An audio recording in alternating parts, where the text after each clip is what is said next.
Welcome to a video walkthrough of the Mapping Our Genes activity in Chapter 3 of Exploring Precision Medicine. And this is a demo style activity walkthrough, so teachers can do this sort of at the start of or at the front of the classroom, or it can be done by students in pairs if they want to play with post-it notes and Sharpies and sort of moving things around. So first we're going to set up the chromosome loci cards as well as the fictitious gene cards. The chromosome loci cards are going to be set up vertically down one side of your board, and it's going to be from telomere to telomere with a centromere in the middle. And we're going to label each loci from P4 to P1, from Q1 to Q6 with the size of the gene based on figure 3.5, which is the chromosome map. So we've got 3 large genes, 4 medium genes, and 3 small genes. So 3, 4, 3. Next, we're going to move over here and we're going to set up the fictitious gene cards in groups on the other side of the board. And we have 3 large genes, 4 medium genes, and 3 small genes according to figure 3.6, which is the gel electrophoresis image. And so based on the gel band size, this is the breakdown of the gene sizes according to their physical traits. So this is our initial setup. Next, we move on to sort of the experimental information that we have outside of the gel electrophoresis results. First off, with knockout experiments. So first clue is knocking out the gene located in position Q1 did not change the subject's fighting type. This one doesn't really give us too much information other than that it's not at Q1. You can write down Q1 and sort of cross it out on the card, or just keep that in the back of your mind. Knocking out the gene located in position Q2 did not change the subject's fur color, but did change the color of their cheek spots, which is the small gene here. So this means if this is changed when you knock out that gene, there's a high likelihood, very likely, that this trait, the cheek spot trait, is at Q2, position Q2. So we're physically going to place the post-it note of cheek spots next to Q2. Again, internal check, these are both small size genes according to both the gel electrophoresis map as well as the chromosome map. Knocking out the gene located in position P2, which is a medium-sized gene, caused the subject's tail to adopt a curly structure, which also happens to be a medium-sized gene. So again, we place the tail curliness trait post-it card next to P2, which is the loci card, and again, internal check, both are medium-sized genes, perfect.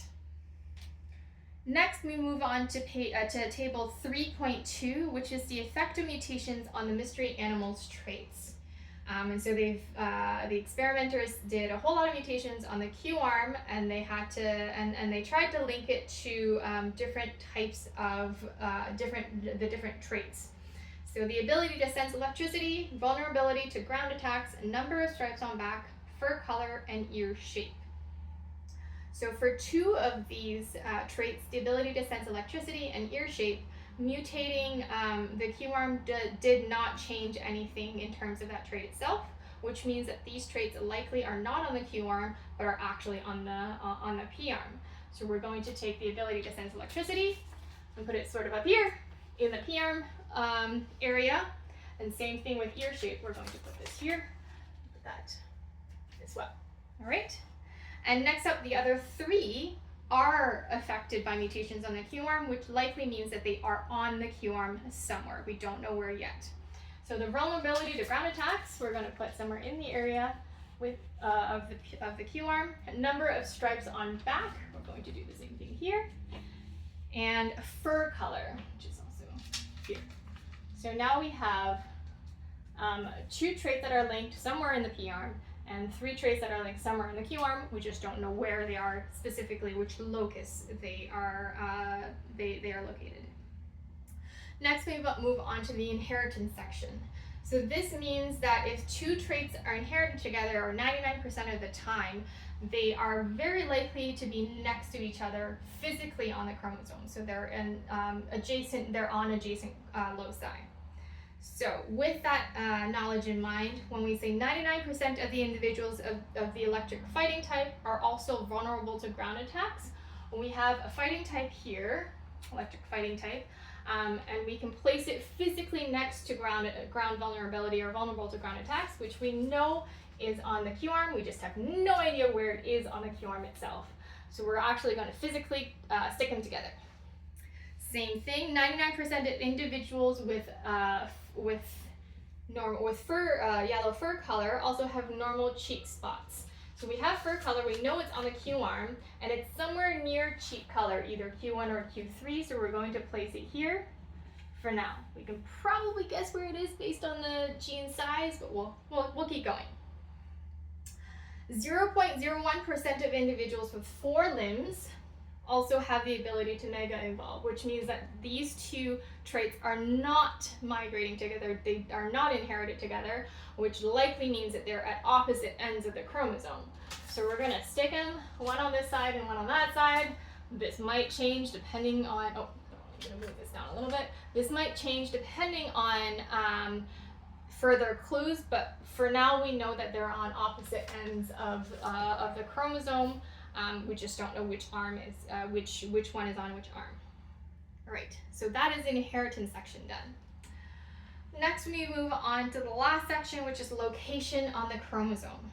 So we have the gene for the number of limbs is located next to the telomere. Okay, that doesn't really tell us much. It probably means that the ability to mega evolve also is on the other telomere, but other than that, there's not a whole lot there. The gene for ear shape is located next to a centromere. Now we know from the knockout experiments that ear shape is on the P arm of this chromosome, and so we're going to place it at P1 because that is the one that is next to the centromere. And again, internal check, they're both medium-sized genes. The gene for fur color is located to the centromere. Well, we know fur color is on the Q arm. Of course, there's only one other position left next to the centromere, so it's on Q1. It also satisfies the co-inheritance of cheek color, or cheek spot color and fur color, and they're also the size is also matched. So we have Q1, Q2, P1, P2 all figured out from that. On one of the same arm of this chromosome, the gene for the ability to mega evolve is located farther from the centromere than the gene for the ability to sense electricity. When we have the ability to sense electricity on the P side, and the ability to mega evolve, we didn't know which side it's on. Now we do. The electricity sensing is at P3, we know that, again, based on the size of the genes as well, and then the mega evolution now we can put at P4, knowing that these two are on the same arm of the chromosome. This also then means the number of limbs located next to the telomere has to be at Q6 because it is the only other position left open for a position next to a telomere here. Again, large size, small size. So we have the P arm basically mapped out, mega evolution, ability to sense electricity, tail curliness, and ear shape. And now we move on to the last 3 sections here, and we have this clue. On the same arm of this chromosome, the gene for fighting type, is located farther than the centromere than the gene for the vulnerability to ground attacks. So in some way, this has to match. These two are in this position, so the fighting type is farther away from the centromere than the ground vulnerability. But we also have the number of stripes here. But remember, we also have the gene size according to the gel electrophoresis and according to the chromosome map. So we have a small at Q4, a medium at Q5, and a large at Q3. Well, if we put fighting type here, this matches. If we match according to the gene size here, the sizes match, and it also we also are able to match the fighting type being further away, located further away from the centromere than the vulnerability to ground attacks. And so we now have the entire gene mapped to from P4 to Q6 with the sizes of the genes mapped together or matching together. So we have mega evolve at P4, the ability to sense electricity at P3, tail curliness at P2, ear shape at P1, fur color at Q1, cheek spot color at Q2, the number of stripes at Q3, vulnerability to ground attacks at Q4, fighting type at Q5, and the number of limbs at Q6. And that is it.